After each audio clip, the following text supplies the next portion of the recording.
All right, welcome. Today we have Mastin Kipp, and we're going to be talking about discovering your passion, sharing that passion with the world, getting paid what you're worth, and taking the big leap in your life.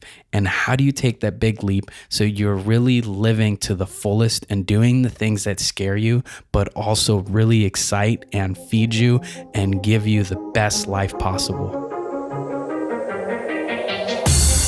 Welcome to Thriving Launch with Luis Congdon and Kamala Chambers, the show for heart-centered entrepreneurs who want it all. 5 days a week, we bring you different segments to inspire you to live a life of freedom.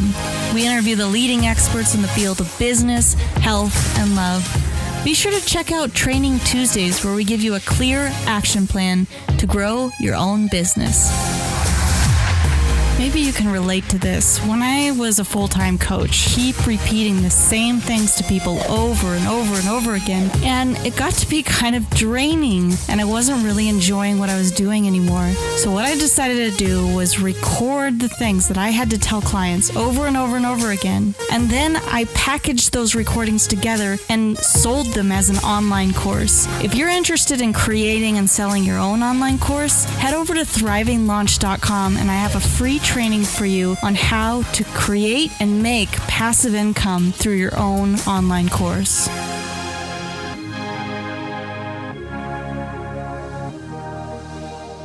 You guys, this is amazing. Today we have Mastin Kipp on the episode. He's a #1 best-selling author, speaker, and life interventionist for people who are looking for rapid transformation.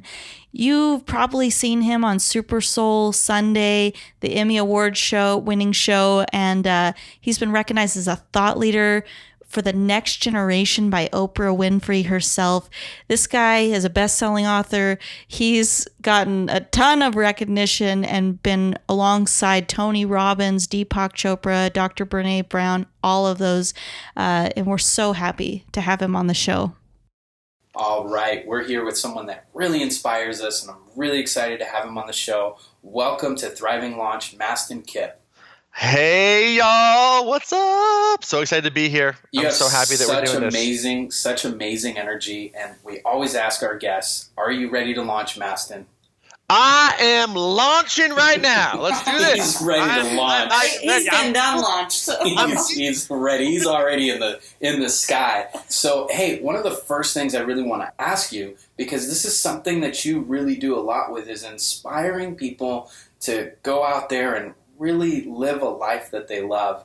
And here at Thriving Launch, we talk a lot about doing what you love for a living.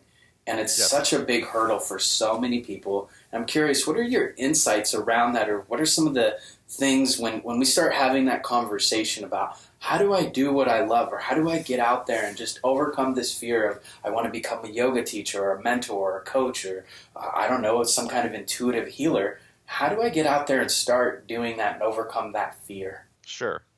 This is such a great question. I could probably answer just that one question. We could talk for the rest of our time together because it's so such a rich question. But I would say a few things. First of all, I would say that we got to get over this sort of like post-New Age, how should I put it, expectation that things should be easy. So doing what you love, getting paid to do what you love is the highest like version of human experience. You got to earn it. It's hard work. It's not something that you put on a vision board and your good intentions make it so.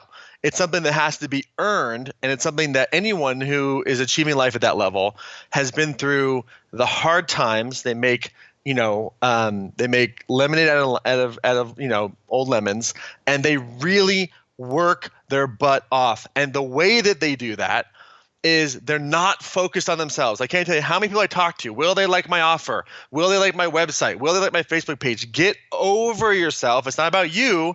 It's about you serving other people. When you make your business about you, when you make your success about you, you stop all momentum because you're here to serve. If you're a yoga teacher, you're here to help somebody else, not yourself. If you're, a life coach, you're here to help them. It's not about your own neuroses. Obviously, we have to work our own stuff out in our business. It's a way to it's a personal development process for us as well.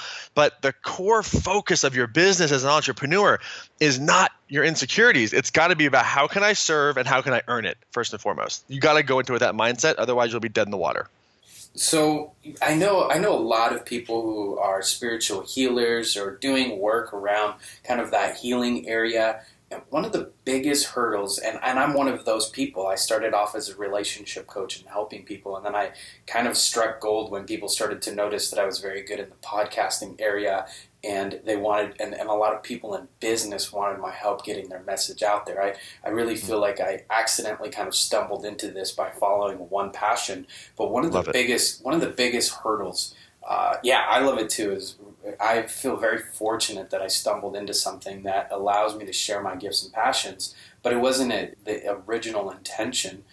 But one of the biggest hurdles that I had around that, this is something that a lot of people like ourselves, Mastin, that we struggle with, and I'm sure you've come up against it too, is charging. Finding that it's okay to charge and be okay with saying that'll be $100, that'll be $5,000, that'll be $10,000, whatever price that we have to say, I'm going to help you heal and it's going to cost you. What is your opinion on that, or how do we overcome some of those hurdles?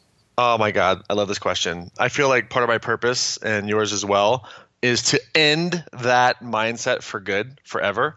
I come from the music business, and for some reason, if you're a rock star, movie star, or whatever, you're expected to make millions of dollars, flaunt it, be on a boat with a bunch of girls, and it's okay. Like if you're Leo DiCaprio, it's fine, right? Now, in our space, that type of behavior would get you blacklisted, and would get you you would not be able to have any credibility in the healing space if that's how you're behaving.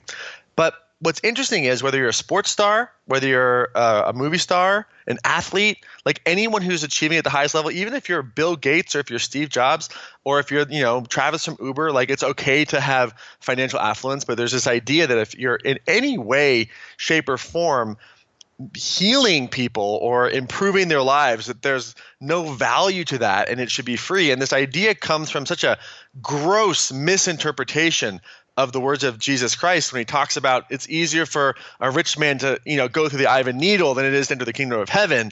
And what they kind of say is, oh, well, Jesus said that, and then he was turning over money with the money lenders turning over the tables. And there's this sort of like generalization that basically is this idea that money is bad from a spiritual perspective. And I think that is a gross misrepresentation of what the meaning was. I think the meaning is that if anybody, whether you're a teacher or a sports star or a movie star or just the average person, if you're a plumber, if you put money ahead of your spiritual practice, if you make money more important in your life than your higher power, than connecting to others, than serving others, than these things that are of a higher nature, you will not be happy. However, nowhere is it said that we can't prosper. Nowhere is it said that we can't go forth and multiply. Nowhere is it said that we can't have an abundant life. In fact, the Proverbs is full of all kinds of biblical references to being the servant of your Creator and having a prosperous life as a result. So what happens is there's this interpretation from a spiritual teacher that's been misinterpreted. And I mean, these aren't the only words of Jesus that have been misinterpreted over the years, so it's no surprise. And then this gets embedded into this idea of the culture today that if I'm a Reiki master, if I'm a yoga teacher, if I'm a life coach, if I'm any of these types of people, a nutrition coach, that it should be free. And this is just such a parasitical mindset that's out there because of a couple of things. First of all, let's just say that you spend $5,000 or $10,000 with a life coach or $19 on a book. There's no cost, right? What it costs you is to not take action. It costs you something to not improve your life. People will go and spend thousands, tens of thousands of dollars in a year on wine, on cigarettes. They'll spend $10, $20, $30, $40, $50, $100,000 on a car that depreciates, by half its value the second it's driven off the lot. But you have to look at this type of stuff that you're talking about here as an investment in yourself. When you're purchasing, say, a life coaching package or a retreat or a book, it's an investment in yourself. And I think one of the reasons why people don't value that is because most of us tend to want to value others more than ourselves. So we'd probably want to buy it for somebody else than we would for ourselves. Now, when it comes to life coaches or healers that have an issue charging, this is completely a self-worth issue. And again, they're making it about themselves. I'm not enough. So the idea is that when you're just getting started in business and you want to be able to charge, so you have some pressure. You got the rent or the mortgage or the family. So there's like awesome pressure to get you to move. But there's this idea that you got to charge for what you're worth, because otherwise you're hiding. I think if you look at any of the greats, whether it's a Bob Proctor or Tony Robbins, they're all fantastic, not just at changing lives, but at selling. And the reason why is when you're selling somebody into a personal development package, what you're really doing is you're inviting them into a higher level of their own life. And it's scary as hell, because when you go to that next level, you don't know what's going to happen. You don't know if you're going to be better off or things are going to change. People are really terrified of change. And so it's much easier to spend money on, say, a fancy sports car, a bunch of wine, some drugs, clothes, whatever, traveling around where you're not even a vacation, you're just escaping your emotions. It's really easy to just spend money on stuff like that because it doesn't really change your life. It's not scary. But when you really invest in a program that changes your life, you got to bring a whole new better version of yourself forward. So the conversation between the coach and the prospective client, what happens is the coach can see how much they believe in themselves, how much healing they've had, and how much they actually believe their message by how confident they are at selling. If you are confident at selling, it means that you believe in your program and that you have a sense of honesty and integrity that's going to work. So if you're selling snake oil, then this doesn't apply to you. You have to have integrity. But if you believe that your program works, you know how to qualify your clients, then you should be selling them all day long into your program, because all selling is basically saying, I have this incredible opportunity for you to change your life. I've added a tremendous amount of value to you before you got to this place. Drucker says that 99% of the sale is made in the marketing before the sale. So you have 99% of the sale done by all the value you've added with the podcast, all the value that you added with the blog, all the value that you added in the videos or your books or whatever the content is. And then when they get on the phone with you, these are people who want what you have. And so your job is to not let their fears and limits talk them out of their transformation. So when you hear objections, I don't have enough time, I don't have enough money, I shouldn't charge for stuff like that, and you agree with them, well, then that's your limit and your fear letting them win. And so if you're really going to be a coach, if you're really going to take people to the next level, then you have to learn to not let the limits of your potential clients stop you from selling them. And this, again, big caveat, you got to have integrity mean selling something really great, but we don't back down. I'm really passionate about sales because sales is impact. Absolutely. I mean, that's where we make our impact, is being able to offer something that we know can help other people.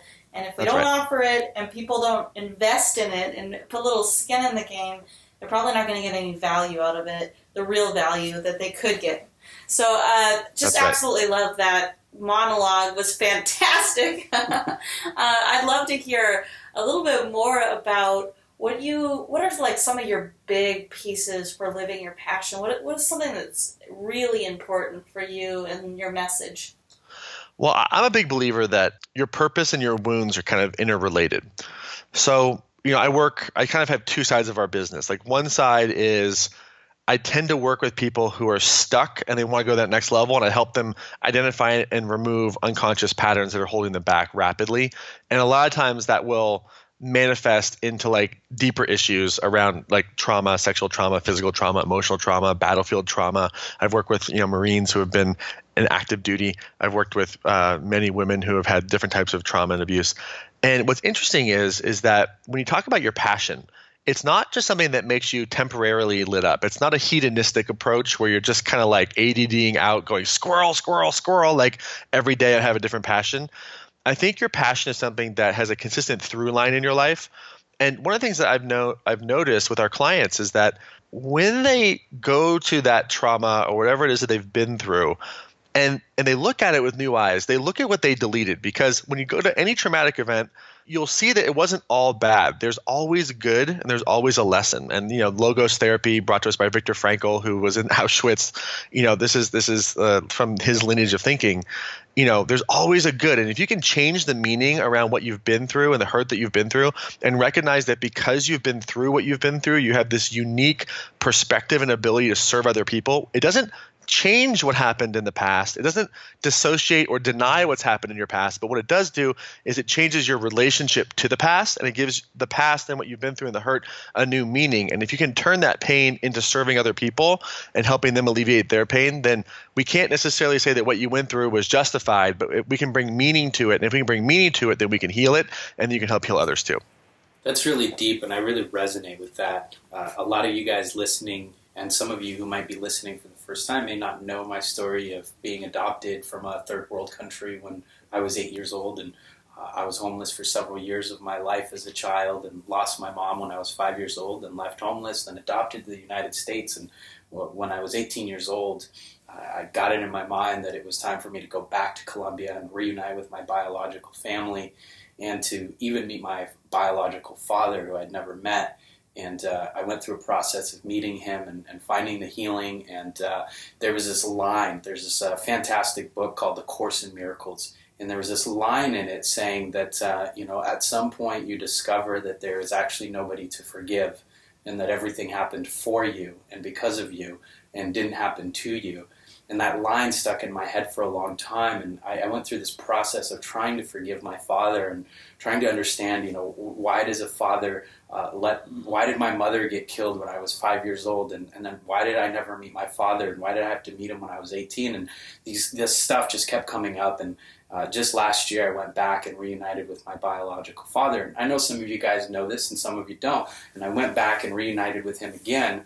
And this time, I finally got to that place that the Course in Miracles had been talking about. And it took me a long time. I wanted forgiveness to be something that would speed up. And in my conversation with Marianne Williamson, one of the things she reminded me is you can't speed that process up. Yet healing takes time, and allow that process to work through you. But in spending this last summer with my dad, I got to this place with wow, because he gave me up, even though he didn't know me. I hadn't met him, and there was some level of deception there, but I hadn't met him, and he put me in an orphanage. And because that happened, I came to the United States, had amazing parents here in the U.S. I get to host an incredible podcast. I have a partner that sits next to me every day that we co-host a show and run a successful business with. And one of the things that Marianne said, and it took me a while to really get to the place of she said, it sounds like your dad was your angel. And I think that that's what you're talking about, is for a lot of people getting to that place where that trauma is actually the saving grace and the thing that leads you to the biggest level of success, that because of it, you can have that.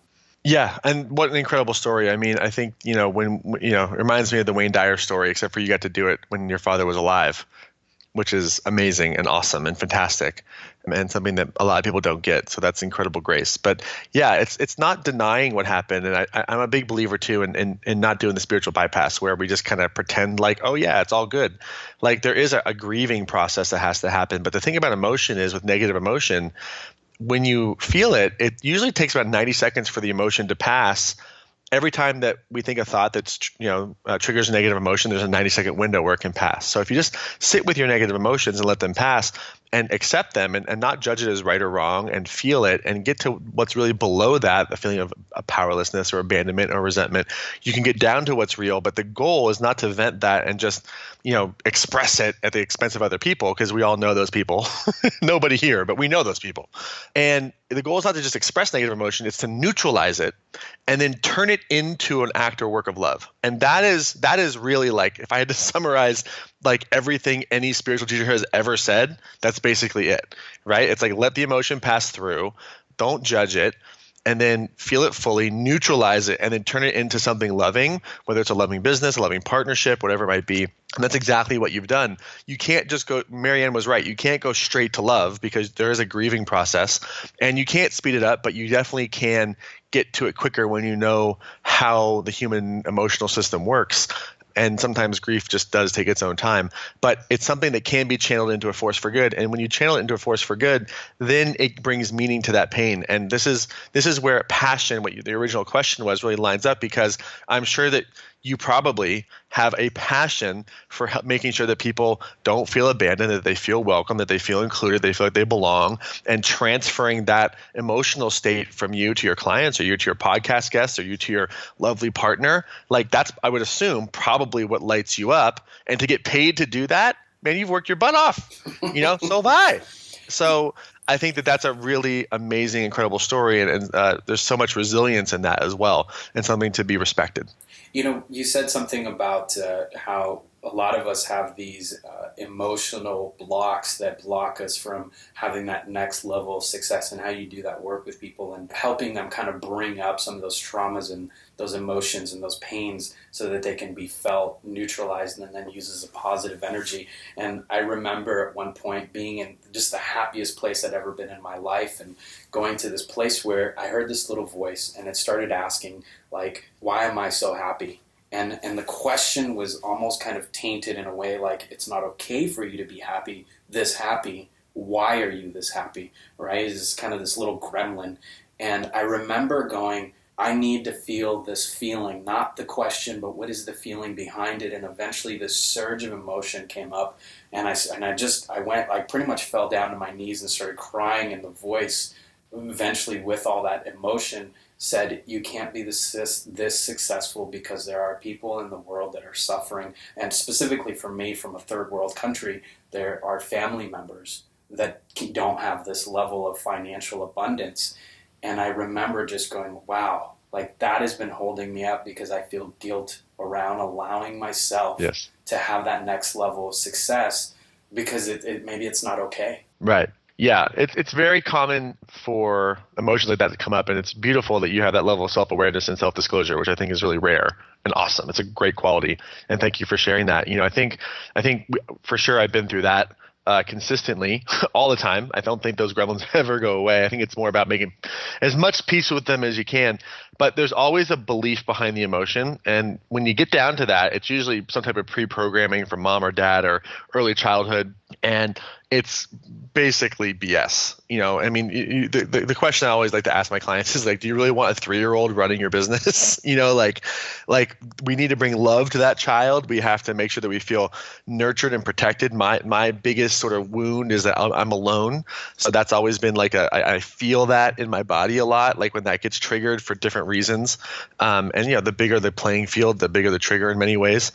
But I would say that it's, the entrepreneurial journey is about maturing. I have a little bit more, how should I put it, a higher standard, I guess you could say, for my entrepreneurial clients because they want to start a business. So it's like, okay, well, coming to, change your life or to get away for a little bit or change your mindset, that's something that we can do that's pretty, requires some serious resilience. But if you want to start a business, you're basically saying, I want to sign up to do the hardest thing it is to do as a human being. That's basically what you're saying. So I'm a little harder on my entrepreneurial friends and clients, because it's like, do you really want it? And if it is, it's like, you got to stop festering in the negativity, and you got to mature yourself and recognize that your business and your bottom line and your vendors and your payroll doesn't give a crap what happened when you were 3 years old, right? Like, it's a now present moment experience. And so that stuff is over. What happened when you were 3, 4, 5, 10, that is over just as much as World War II and the death and rebirth of Jesus. Like, it's all over. It's in the past. Right. So it's like, it's about how fast we can come back to that and recognize that part of us is always going to be there, but it's about bouncing back faster from it so that it doesn't own you, because, you got a team, you got payroll, you got clients. There's a lot going on there. And I think it's a therapeutic process to start a business. But when it comes to, when you're the person who says, I am starting a business, you at that very moment must start maturing yourself, or you will get swallowed by the rate of change and competition out there right now. The entrepreneur path is definitely one of deep, intense personal growth, and yes. It calls us to those levels of ourselves where we can play with our biggest gifts, and really invites us to remove the things that are standing in between us and living our passion on a daily basis. That's what's so beautiful about it, and that's really what inspires us to do the show Thriving Launch, because we get to talk to people not just hardcore business trained, but from all walks of life, spirituality and health, and Mastin Kipp, and like all of this is because we are holistic beings, and we are on a path of personal growth because we are entrepreneurs. What do you recommend that we could do on a daily basis or a weekly basis, that like a practice that you recommend for people to really integrate this deeper? Sure. great observation and great question. And thank you. And if I'm the highlight of your show, I apologize for that. There's Nobody else is available today. there's a huge roster, and you're up there with all of them. I'm just messing around. Don't believe my billboard. Don't believe my billboard ever. It's not true. I think a couple things. I think I actually really believe that I would say it's not just one thing. I say there's probably a few things. One, I think that you have to find time in your day that is uninterrupted time, like deep work. Great book called Deep Work by Cal Newport. Cannot recommend it enough. We had him on the show. We absolutely love his work. So he and I just had this crazy conversation, and that guy's like on another level. But you gotta focus. If you don't focus, then forget about it. Like no webinar, launch, strategy, PLC process, this thing, that thing, copy this, that. Like your product is gonna be okay and average, and it's gonna be just decimated. Like you're not gonna be able to make it happen. So you gotta focus. And so that's for me either early in the morning or late at night. I chose early in the morning, and I have a whole priming practice I learned from Tony Robbins about how I wake up in the morning, and I prime my day. And the first 3-4 hours of my day is priming myself for the day, to get ready for the day, priming my mind, priming my body, priming the hydration, priming everything. So that's very unique for everybody. I have, in my house, I have an elliptical machine, I have a rebounder, I have stretching machines, I have the desk thing where you walk on the desk and you can work it and all that type of stuff. And I'm just consistently moving and priming my day. Meditation. I always, I read about 2-3 books a week, just consistently filling my mind with new information, positive information. So I think that's got to be like a solid bedrock practice for anyone who's going to that next level, is consistently priming your body and finding that deep work time where you can focus. But I also believe that if you could just identify once a day, just ask yourself, what did I do yesterday? What got in the way? And what am I going to do today? If you could just ask yourself those 3 questions and do a quick review of what I did yesterday, what got in the way, then work towards removing that. If you could remove one tiny obstacle per day, the velocity at which you will expand and move forward is it just increases exponentially. And so one of the other things besides priming that I really focus on is not necessarily just forward momentum, but you can move forward. And if you have a bunch of stuff holding you back, expend a lot of energy and not go very far. So I'm real big, and with myself and my team, I see myself as someone who really is responsible for mostly just removing obstacles so that the team and my productivity velocity can increase, and ideally geometrically. That's the goal. Absolutely. Love it. Thanks for all those tips. And before we close out today, is there any last treasure that you want to leave the Thriving Launchers with? I would just say, if you've been 98% ready to start, knock it off, take the leap and do this, and make a decision that you can't go back from. Give your resignation letter and make sure that you have a plan to replace yourself. Make sure that you have, you're going to take care of your employer, but you're never going to do it unless your nervous system and that fight or flight response is involved. So dudes, this is what Napoleon Hill was talking about when he said burn the boats. You gotta burn the boats. You gotta do something that will make you go from 98% ready to actually doing it. It's not going to come from good intentions. It's not going to come from your vision board. It's not going to come from talking about it. You got to do something to actively engage your nervous system to go to that next level, whether it's quitting your job and starting a business, or if you're just in your business but you've hit a threshold and you're kind of at that plateau. You got to do something that puts you at that next level and a decision you can't go back from. It'll scare the crap out of you, but it'll be the ride of your life, and I promise you Grace will be there to catch you on the way down. I swear to God, there's 1,000 angels waiting to catch you right now, and all you got to do is leap. And just go. Let's go from 98% to 100% and take the leap today. That is a wonderful way to wrap up today's interview. I hope that you've gotten the message today from today's show with Mastin Kipp, Kamala Chambers, and myself. Thank you so much for tuning in, and we'll see you at Thriving Launch. Thank you so much, Mastin. Thanks, guys. Pleasure to be here today. Thanks again. You've been listening to the Thriving Launch podcast. For books and resources related to today's episode, make sure to head over to thrivinglaunch.com. We'll see you there.